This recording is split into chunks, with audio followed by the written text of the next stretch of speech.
Hi everybody, welcome to another episode of Storytime with Uncle Monkey. I am your Uncle Monkey, and today's story is an Iroquois creation myth.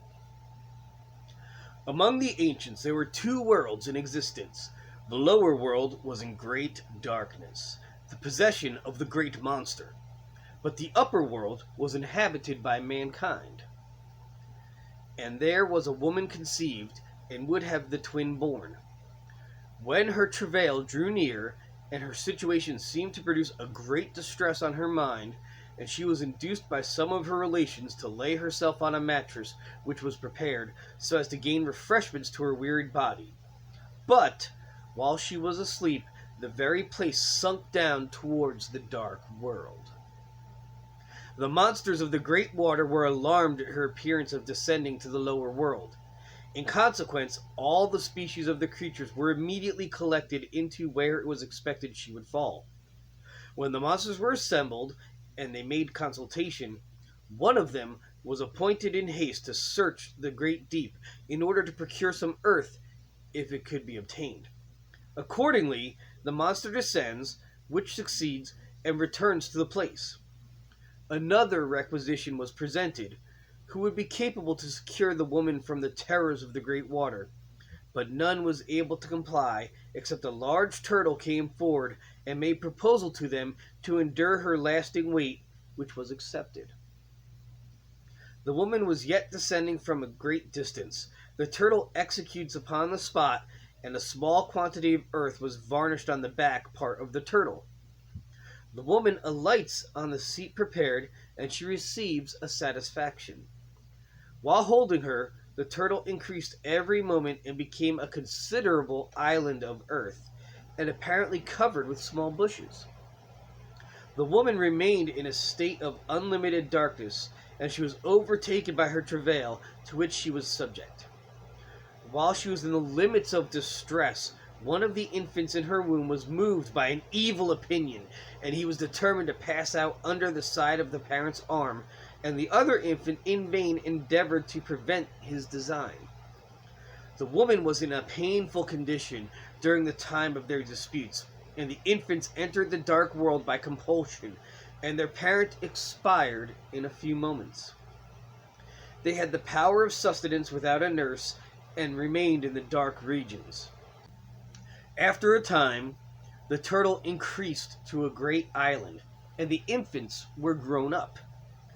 One of them, possessed with a gentle disposition, and named Enigorio, the good mind. The other youth was possessed with an insolence of character, and was named Eniganhadhetgea, or the bad mind. The good mind was not contented to remain in a dark situation, and he was anxious to create great light in the dark world. But the bad mind was desirous that the world should remain in a natural state. The good mind determines to prosecute his designs, and therefore commences the work of creation. At first he took the parent's head, the deceased, of which he created an orb, and embellished it in the center of the firmament, and that became of a very superior nature to bestow light on the new world, now the sun. And again he took the remnant of the body and formed another orb, which was inferior to the light, now the moon. In the orb a cloud of legs appeared to prove it was the body of the good mind. The former was to give light to day, and the latter to the night. And he also created numerous spots of light, now stars. These were to regulate the days, nights, seasons, years, and so on. Whenever the light extended to the dark world, the monsters were displeased and immediately concealed themselves in the deep places, lest they should be discovered by some human beings. The good mind continued the works of creation, and he formed numerous creeks and rivers on the great island, and then created numerous species of animals, of the smallest and the greatest, to inhabit the forests, and fishes of all kinds to inhabit the waters. When he had made the universe, he was in doubt of respecting some being to possess the great island, and he formed two images of the dust of the ground in his own likeness, male and female, and by his breathing into their nostrils he gave them living souls, and named them Iroquois, i.e., the real people. And he gave the great island to all the animals of game for their maintenance, and he appointed thunder to water the earth by frequent rains, agreeable of the nature of the system. After the island became fruitful, and vegetation afforded the animals subsistence. The bad mind, while his brother was making the universe, went throughout the island and made numerous high mountains and falls of water and great steeps, and also creates various reptiles which would be injurious to mankind. But the good mind restored the island to its former condition. The bad mind proceeded further in his motives, and he made 2 images of clay in the form of mankind. But while he was giving them existence, they became apes. And when he had not the power to create mankind, he was envious against his brother, and again made 2 of clay. The good mind discovered his brother's contrivances and aided in giving them living souls. It is said that these had the most knowledge of good and evil. The good mind now accomplishes the works of creation, notwithstanding the imaginations of the bad mind were continually evil. And he attempted to enclose all the animals of game in the earth, so as to deprive them from mankind. But the good mind releases them from confinement.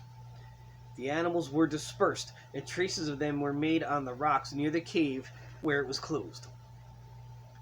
The good mind experiences that his brother was at a variance with the works of creation, and feels not disposed to favor any of his proceedings, but gives admonitions to his future state. Afterwards, the good mind requested his brother accompany him, as he was proposed to inspect the game and all the other creatures. But when a short distance from their residence, the bad mind became so unmanly that he could not conduct his brother any more. The bad mind offered a challenge to his brother and resolved that who gains the victory should govern the universe, and appointed a day to meet the contest. The good mind was willing to submit to the offer, and he entered the reconciliation with his brother, which he falsely mentions by whipping with flags would destroy his temporal life. And he earnestly solicits his brother also to notice the instrument of death, which he manifestly relates by the use of deer horns. Beating his body, he would expire. On the pulling up of trees and mountains as the track of a terrible whirlwind, at the last the good mind gained victory by using the horns, as mentioned, the instrument of death, which he succeeded in deceiving his brother, and he crushed him in the earth. And the last words uttered from the bad mind were that he would have equal power over the souls of mankind after death, and sinks down into eternal doom, and became the evil spirit.